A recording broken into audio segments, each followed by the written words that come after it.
Ok, ben je reprends là. Donc, Mihaïla, la dernière fois, on a vu comment on peut connecter une source de données à Tableau. Aujourd'hui, je vais faire un point donc spécifique sur tout ce qui est mesure et dimension. Alors, si tu as déjà fait de la BI, donc, c'est en fait, ça signifie en fait tous les moyens, les outils et les méthodes qui vont nous aider à collecter, à consolider l'information pour vraiment extraire l'information utile qui aide à la décision. Mais pour faire toute cette démarche BI, on doit avoir une approche multidimensionnelle et une approche en fait de conception d'indicateurs. Quand on est devant une problématique, par exemple CRM, de vente ou de marketing, la première chose à penser, c'est quelles sont les informations que je veux analyser. Par exemple, je veux analyser le chiffre d'affaires, je veux analyser le nombre des opportunités, je veux analyser le nombre de visites, etc. Donc, et là, on extrait les indicateurs. Après, et c'est ça ce qu'on appelle les mesures ou les faits. Après, on a ce qu'on appelle les axes d'analyse, c'est-à-dire je veux analyser mon revenu, mon chiffre d'affaires selon l'axe temps, par exemple par mois, par année, ou je veux l'analyser par segment de clients. Donc, ces axes d'analyse, temps, segment client, région, etc., c'est ce qu'on appelle les dimensions. Alors, sur Tableau, une fois on extrait les données depuis une source donnée, il génère d'une manière automatique les mesures et les dimensions en se basant sur le type de données. Et généralement, donc, tout ce qui est dimension, enfin, il prend tout ce qui est de type chaîne de caractères et tout ce qui est de type date ou de type géographique, automatiquement, il lui assigne la dimension. Après, tout ce qui est aussi nom, prénom d'utilisateur, etc. Tout ça, c'est automatiquement, ce sont des dimensions, c'est-à-dire des informations qui vont catégoriser ou segmenter ou ils révèlent le détail sur les données. Et le reste, donc tout ce qui est numérique, elle est assignée aux mesures. Et là aussi, il y a aussi des données agrégées. Par exemple, supposons tu as connecté Tableau à, à la feuille Excel qui contient toutes les commandes. Automatiquement, il va prendre sales, profit, etc. comme mesure parce qu'ils sont de type numérique. Et il va aussi ajouter une agrégation qui est le count. Donc, il compte combien de commandes on a dans notre source et il l'ajoute comme étant le nombre d'enregistrements qu'on a dans notre source donnée. Donc, c'est comme ça en fait que Tableau fait la distinction entre dimension et mesure. Alors là, attention, parce que parfois, supposons que vous avez un numéro de commande qui est de type entier. Là, il va automatiquement le considérer comme mesure, mais c'est à nous de dire non, ça, c'est pas une mesure, c'est une dimension, malgré que c'est un champ numérique. Et on va le convertir en chaîne de caractères parce que ça reste juste un ensemble de chiffres qui donne l'information sur le numéro de commande et pas le contraire. Ça va, Miaïla, pour cette partie? Ok. Alors, il y a aussi une autre distinction au niveau de Tableau, c'est que vous allez, quand tu vas glisser des champs et les mettre dans ta vue, tu vas voir des champs verts et d'autres en bleu. Alors, quand on a des champs en vert, ça veut dire que Tableau, il les considère comme continu. Alors, évidemment, continu, automatiquement, c'est un champ numérique, mais il considère qu'il prend toutes les valeurs possibles dans l'espace numérique.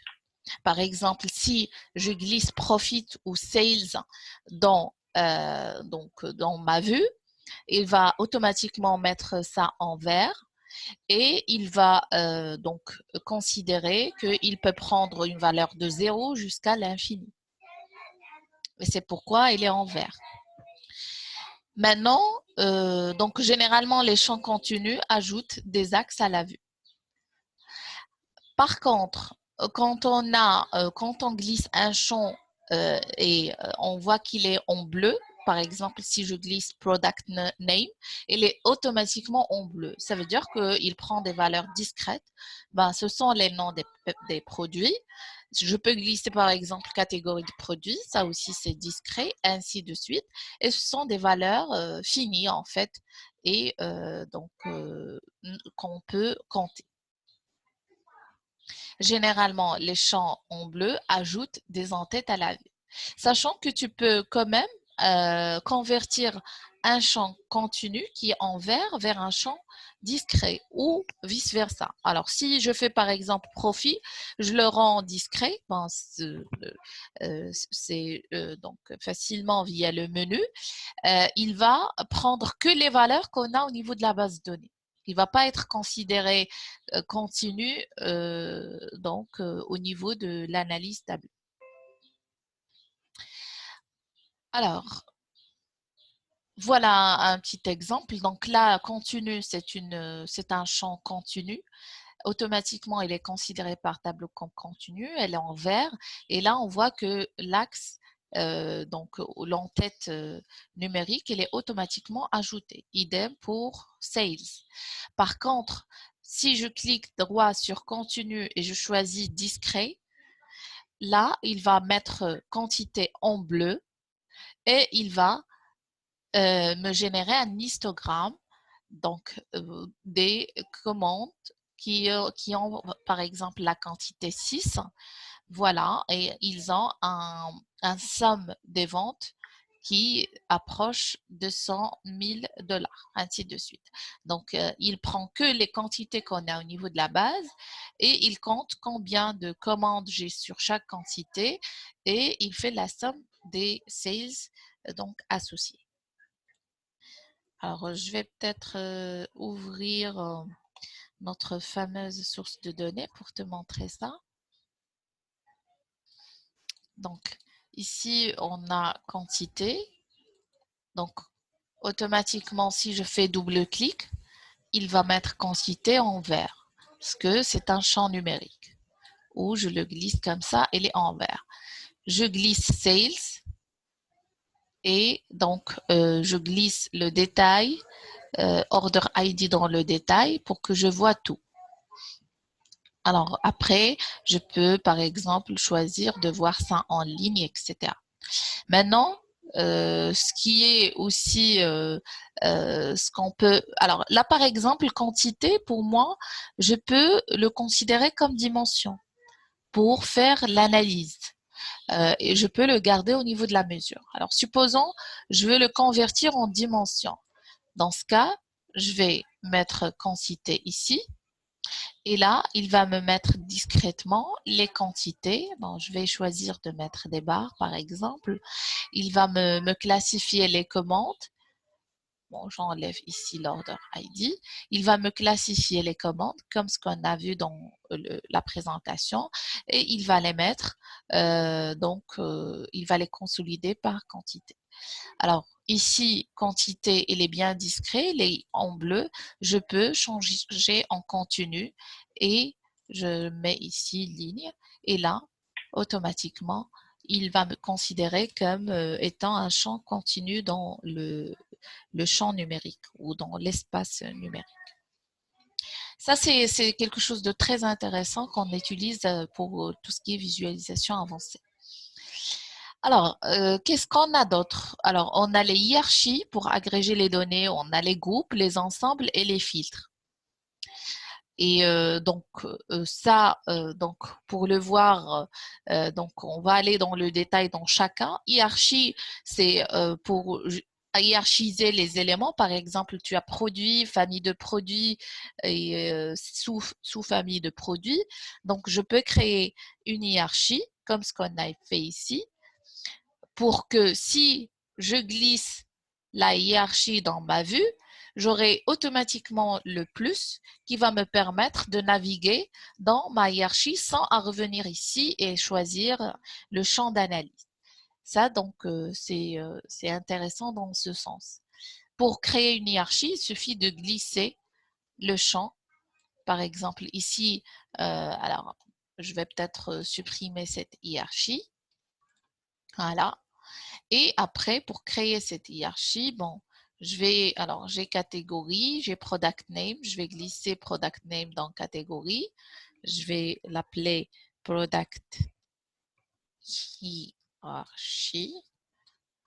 OK. Qu'est-ce qu'il faut ajouter d'autre? Le subcatégorie doit être avant catégorie. Je peux aussi ajouter, alors qu'est-ce qu'il y a d'autre? C'est bon. Donc, après, je peux ajouter une autre, par exemple, hiérarchie de manufacturer. Je mets le manufacturer et après le manufacturer, je mets le product name. Ici, on a déjà une autre hiérarchie géographique. Là, on a country, state, city, postal code, etc. Alors, qu'est-ce qu'on a d'autre? On a les groupes. Les groupes, ils sont aussi intéressants dans le sens où, alors, je vais te montrer ici. Donc, l'exemple, c'est ce qu'on a ici dans Manufacturer. Supposons que tu as un champ qui contient beaucoup de valeurs et tu veux créer des regroupements. Par exemple, tu as des marques ayant ou ayant des noms différents. Ou dans le nom du produit, par exemple, j'ai le nom de la marque suivi du nom de produit. Donc, pour créer un champ qui contient que la marque, je peux aller sur nom de produit. Par exemple, alors, on va aller sur nom de produit ici. Je vais créer un groupe et je vais regrouper, par exemple, tout ce qui commence par 3M. Je vais créer un groupe et mettre ici 3M.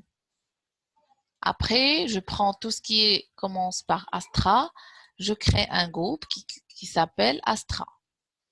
Ainsi de suite, tout ce qui commence par ACO, etc. Et le reste, je le mets dans Others, par exemple. Je nomme mon groupe, je lui donne un nom spécifique.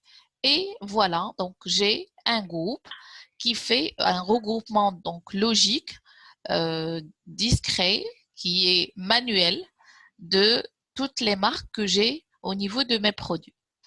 Alors, attention avec les groupes, c'est manuel, c'est-à-dire, supposons ta base de données a été mise à jour avec de nouveaux produits, ces produits ne seront pas assignés automatiquement à ces groupes.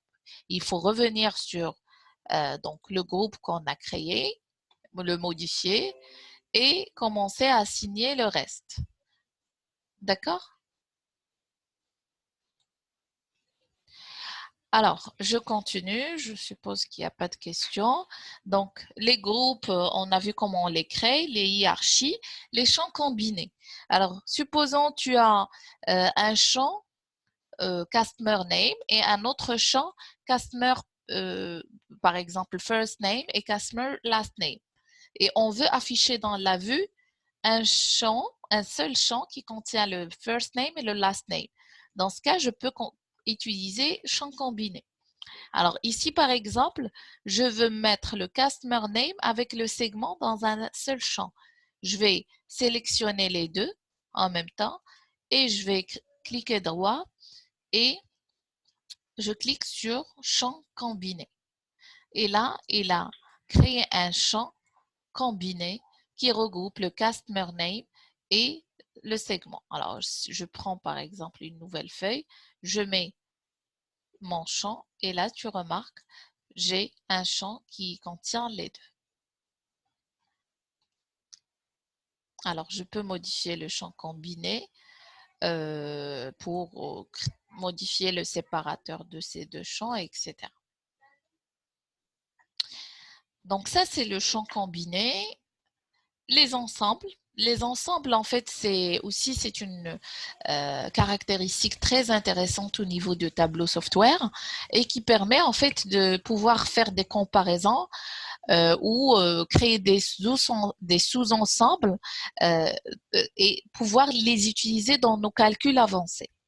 Donc, on peut créer des ensembles fixes, On peut aussi ajouter ou supprimer des points de données dans des ensembles, afficher les membres inclus ou exclus dans un ensemble, et on peut combiner plusieurs ensembles, soit avec jointure inner, outer, etc. Alors, si je reviens ici, supposons on a, par exemple, alors je pense que j'ai ici un... Voilà. Je veux, par exemple, trier mes clients par profit. Donc, là, j'ai mis profit et alors, je vais faire comme ça pour pouvoir voir les diagrammes.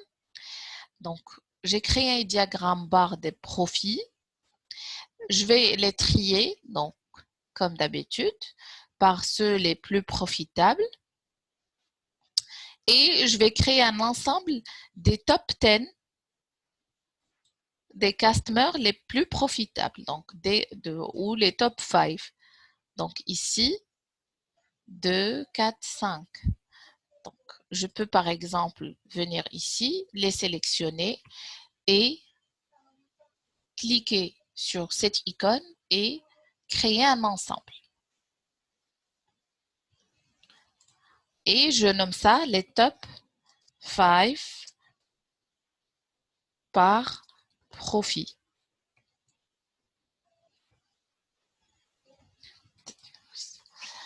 OK.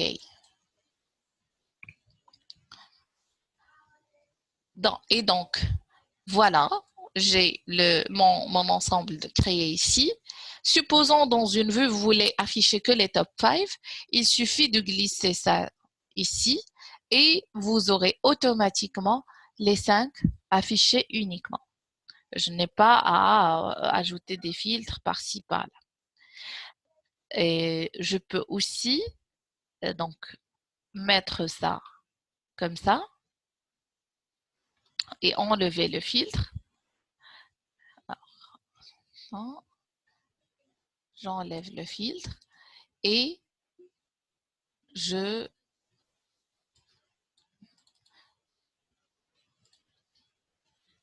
utiliser tout.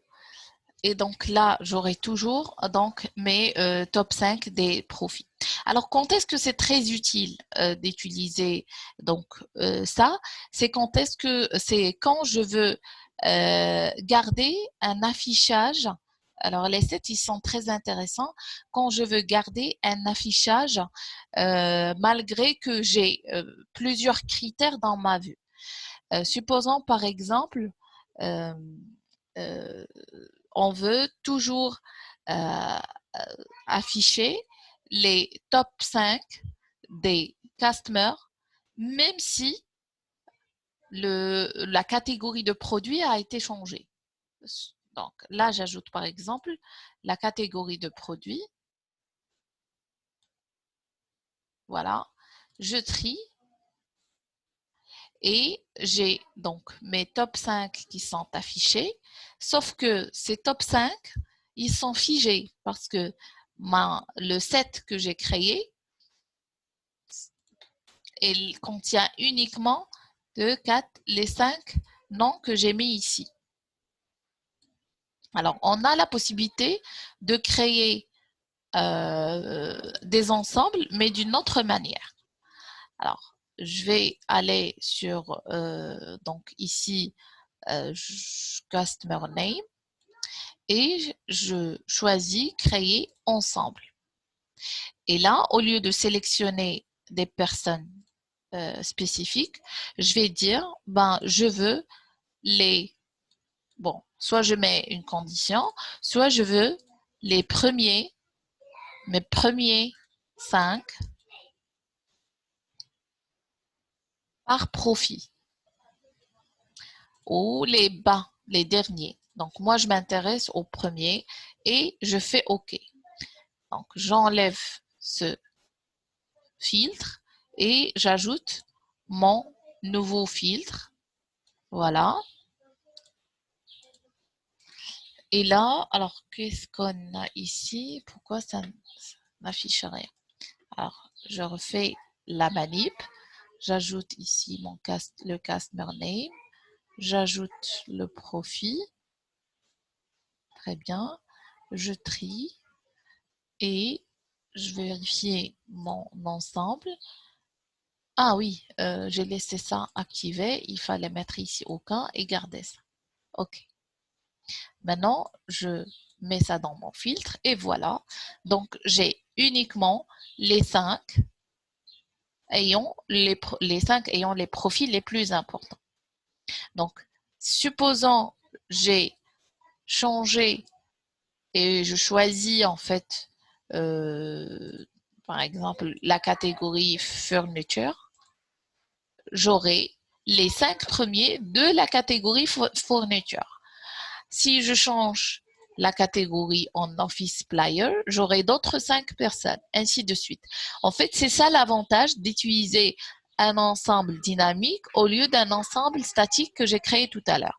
Donc, l'ensemble statique, on a des noms spécifiques, fixes, alors que l'ensemble dynamique que j'ai créé tout à l'heure, on a une des conditions dynamiques qui varient selon ce qu'on a au niveau de la vue. Donc voilà pour les ensembles. Donc c'est ce que je viens de montrer. Maintenant, passons aux dates. Alors, les dates, au niveau de Tableau ou le travail avec les dates, c'est très simple. Déjà, Tableau, il détecte le type date automatiquement. Alors, supposons vous avez un format de date qui n'est pas structuré au niveau de votre feuille Excel. Dans ce cas, tu peux créer un champ calculé pour extraire le jour, le mois et l'année et ainsi formater ça en date. Alors, une fois c'est formaté en date, revenons ici sur notre date, order date. Une fois c'est formaté en date, l'icône calendaire elle est associée. Et on peut par exemple ici, quand je vais ajouter la date à ma vue, j'ai plusieurs possibilités. Donc, soit je sélectionne d'utiliser l'année, trimestre, mois, etc. Un format peut-être spécifique, numéro de semaine. Et je peux aussi garder la date exacte de la commande. Alors, le champ date, il peut être utilisé comme étant continu ou discret. Alors, on l'utilise souvent continu quand on veut afficher la tendance des ventes, par exemple, par année, par mois, etc. On peut aussi personnaliser et définir l'année fiscale. Et aussi, on peut donc personnaliser le format d'affichage de la date selon est-ce qu'on est en anglais ou en français, est-ce que le début de la semaine démarre par le dimanche ou lundi, le début de l'année fiscale, etc. Et quel donc format de calendrier on veut garder. Alors, passons au tri. Alors, tu vas remarquer ou vous allez remarquer qu'à chaque fois, je crée une vue, je trie automatiquement. Alors, le tri, c'est très important dans une démarche en fait de visualisation des données. Parce que l'utilisateur, il ne peut pas comprendre la signification ou le message qu'on veut passer par une visualisation si c'est pas trié. Alors, le tri, il y a des raccourcis ici que je peux utiliser pour faire un tri ascendant ou descendant. Et je peux aussi venir ici sur le Customer Name et choisir trier. Et je choisis par quel champ je veux trier. Soit je vais choisir par une mesure. Ici, j'affiche le profil, donc automatiquement, je vais trier par profil. Vous avez aussi la possibilité de trier par ordre alphabétique, par d'autres champs autres que profil, etc. Je peux par exemple trier par sales, décroissant. Donc là, par exemple, ce monsieur est là, fait le grand, on va dire, et on a réalisé le plus grand chiffre d'affaires, mais en même temps, le profit, il est négatif. Donc, il y a une lecture qu'on peut faire aussi si on trie par un champ et on affiche un autre champ. Donc, je reviens donc au tri que je faisais avant. Et là, je peux par exemple changer. Je peux par exemple choisir de mettre la vue entière ici. Je veux voir tous mes customers dans une seule vue, sans avoir la barre en fait pour pouvoir scroller. Comme ça, je peux voir le premier customer et le dernier customer non profitable. Évidemment, là, je ne peux pas voir le nom du customer, mais je peux voir la tendance, comment mon profit il est réparti. Et c'est une vue aussi très intéressante. Je peux permuter les lignes et colonnes pour voir ça horizontalement et ainsi de suite. Donc, le tri automatique est le tri directement appliqué sur un axe à l'aide du bouton de dialogue de tri, c'est ce que je t'ai montré ici. Après, il y a un tri manuel qui est utilisé pour réorganiser l'ordre des champs de dimensions en les faisant glisser les uns à côté des autres de manière ad hoc. Et là, donc aussi, en mettant donc plusieurs champs, je peux aussi définir plusieurs critères de tri. Donc là, je mets segment, après je mets customer name, je trie le segment. Alors, je vais regarder quel tri on applique. Donc, ordre de la source donnée. Je vais choisir par exemple le manuel. Je vais commencer par le corporate, puis home office. Et par la suite, je trie le customer name par donc un briquet qui est le profit dans un tri décroissant. Comme ça, pour chaque segment, je vois clairement mes clients les plus profitables jusqu'au moins profitables, donc triés dans le sens qu'on veut. Donc voilà pour le tri. Après, donc bon, je vous invite à faire évidemment un petit exercice sur ça parce que c'est très intéressant et ça nous permet en fait de voir les différentes manipulations qu'on peut faire donc avec le tri. Voilà. Donc, je ne sais pas si vous avez une question par rapport à cette partie avant de voir les différents types de visualisation.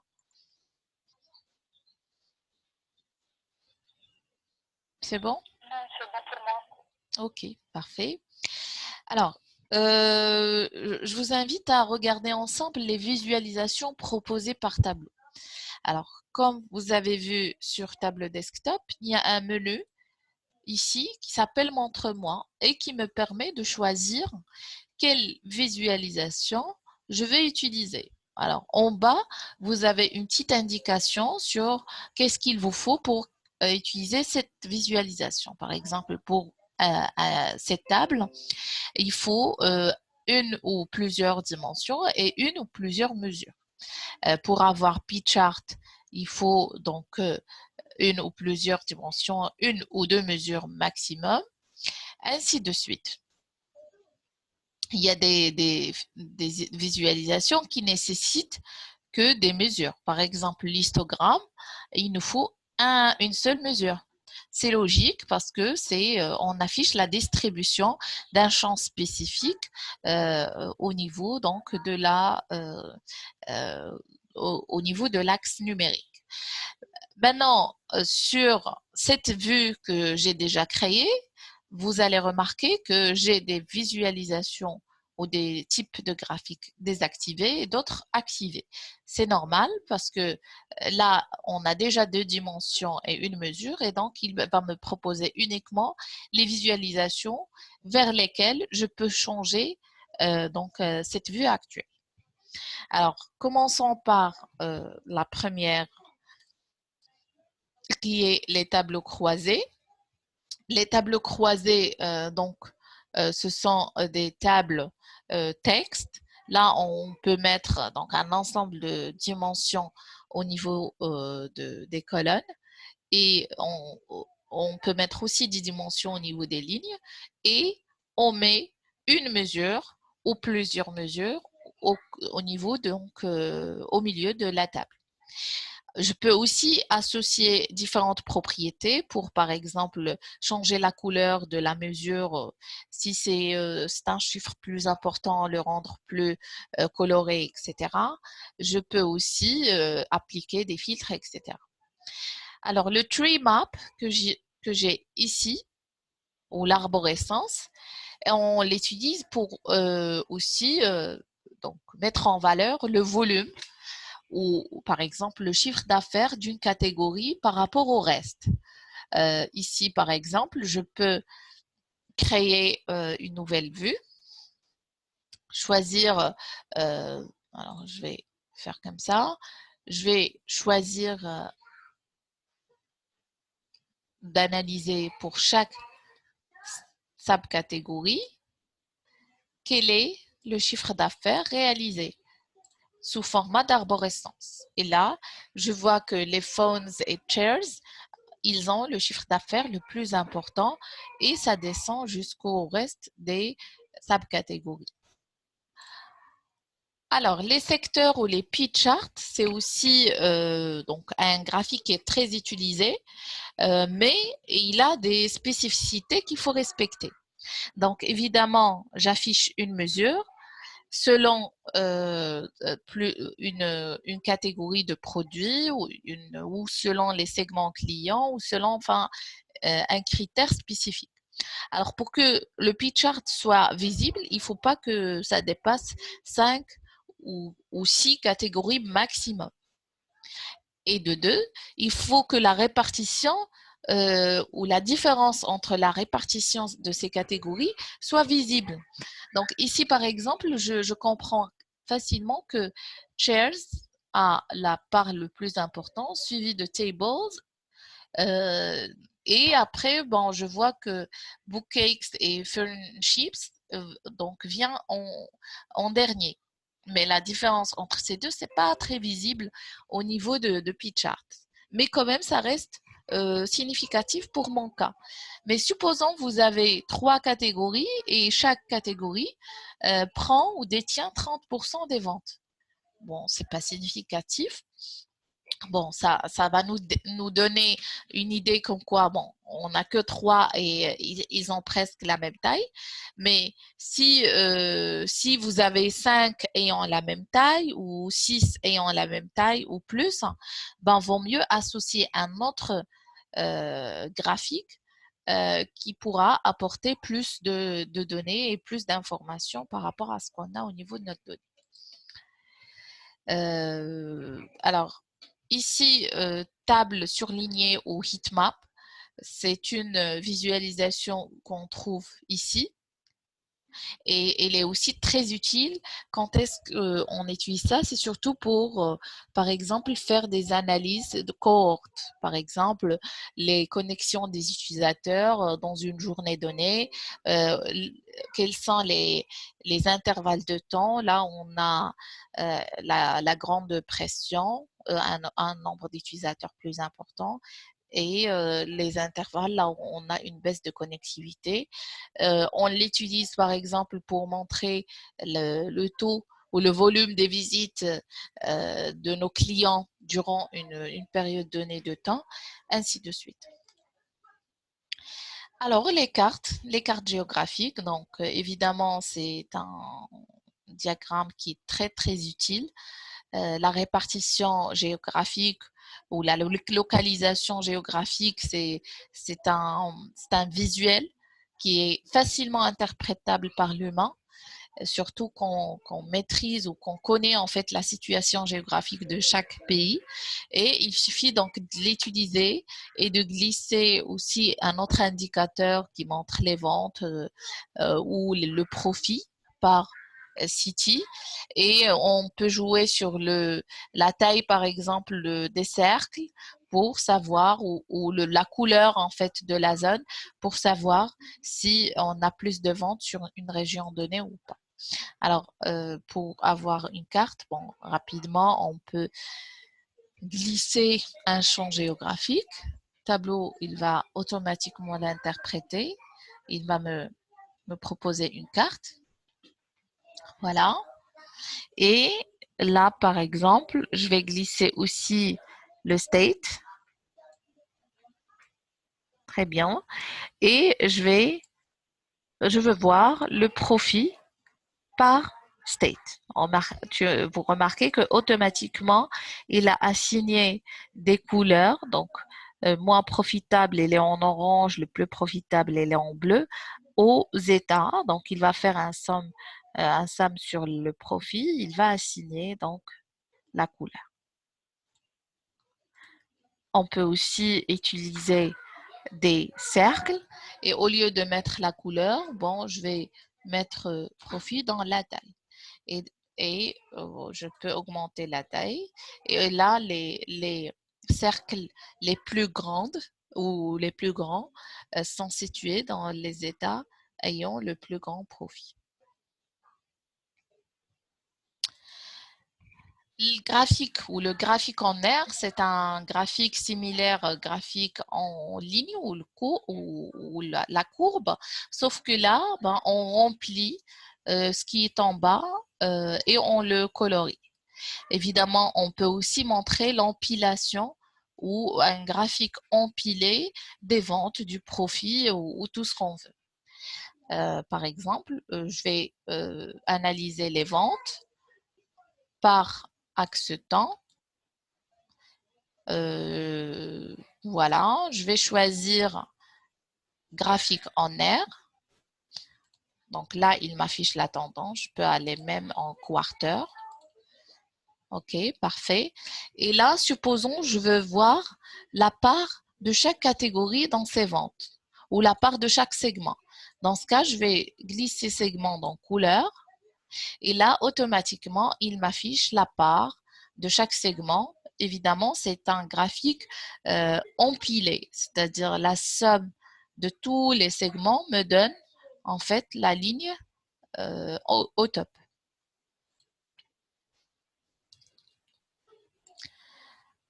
Alors, un autre graphique aussi intéressant qui est le nuage des points ou de points.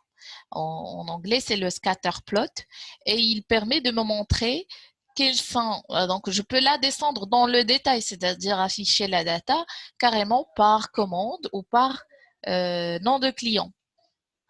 Et je peux voir s'il y a des outliers, c'est-à-dire des cas qui sortent de l'original et aussi des cas qui doivent être traités d'une manière très particulière. Et je peux voir la majorité des clients où ils se situent. Donc, évidemment, il me faut deux champs numériques. Ici, pour le créer, ben, je vais utiliser Sales et Profit. Donc, si je tire facilement Sales et Profit, il va m'afficher un seul point parce qu'il a agrégé toute ma base de données. Ben, moi, je veux que ça soit par Customer Name. Donc, je glisse Customer Name dans Détail. Là, et je choisis Cercle. Donc, il associe un cercle à chaque Customer Name. Alors, remarquez, ici, je n'ai pas choisi ici le type de visualisation. Il y a automatiquement le fait que je veux analyser deux champs numériques. Il a automatiquement compris que je suis intéressée par un nuage de points. Après, ce qu'on peut faire, c'est, par exemple, les clients les plus profitables, je vais les colorer en bleu. Et alors ici, je vais changer ça en rouge. Parce que c'est bon, c'est pas profitable. Bon, je préfère mettre ça en rouge. Je sais pas si ça a du rouge ou du rose, mais bon. Après, qu'est-ce qui est aussi intéressant à voir, c'est le volume de vente. On peut remarquer ici que on a un client, le Sean Miller, qui n'est pas profitable du tout, mais il réalise un chiffre d'affaires très important. Donc, pour moi, c'est un cas un peu particulier que je dois l'examiner donc en détail pour voir est-ce qu'il n'y a pas une relation client, on va dire, représentant commercial un peu qu'il faut soigner ou il y a un problème. Là, par exemple, j'ai un client très, très non profitable. Donc là, je dois examiner aussi pourquoi on est là. Par contre, ce client, il est bien profitable et il réalise des ventes très intéressantes. Donc, c'est un client que je dois fidéliser. Je dois peut-être lui proposer des discounts. Alors, ce qu'on peut ajouter à cette vue, c'est le discount.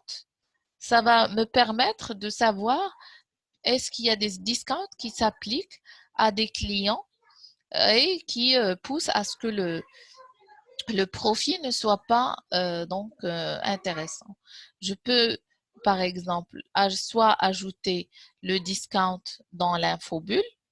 Et là, je peux voir que ce client, il a toujours un discount approximatif de 25% et celui-là de 20%. Bon, peut-être c'est la cause principale. Alors que celui-là qui est profitable, on n'a que 12%. Donc, bon, c'est quelque chose qu'il faut peut-être réadapter. Et donc, l'histogramme bar, on a vu déjà des exemples. On peut évidemment combiner deux graphiques, je vais donc te montrer. Mais d'une manière générale, là, je vous ai mis une fiche pratique pour pouvoir donc manipuler tous ces types de graphiques.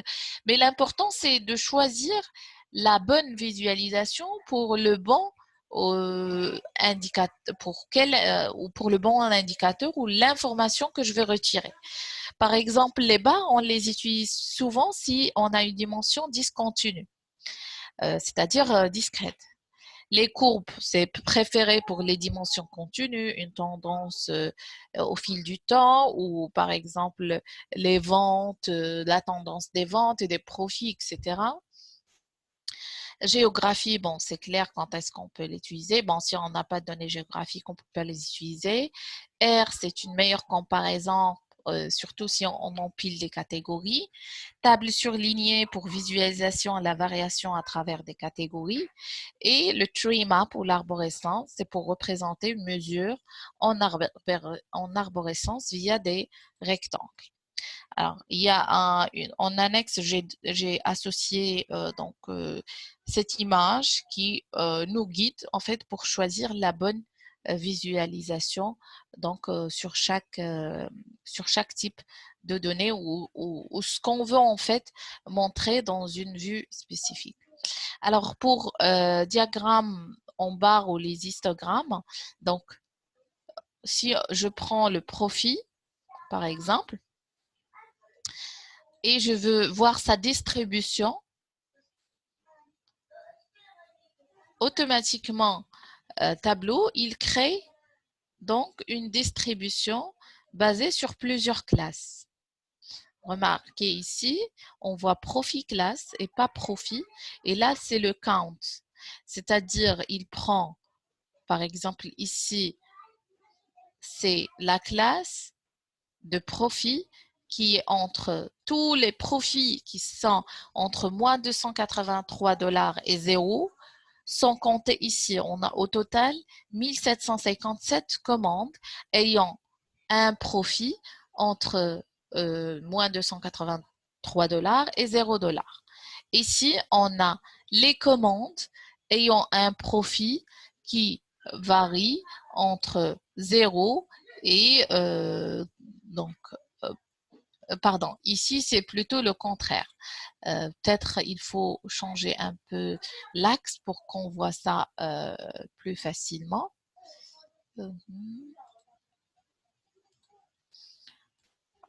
Alors, c'est quoi la valeur ici? Je vais choisir par exemple moins 2000. Oui, 2. Et là, je vais choisir de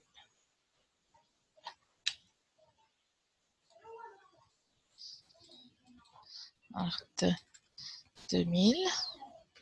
Et là, en moins 2000. OK. Donc là, je vois clairement. Donc ici, j'ai, voilà.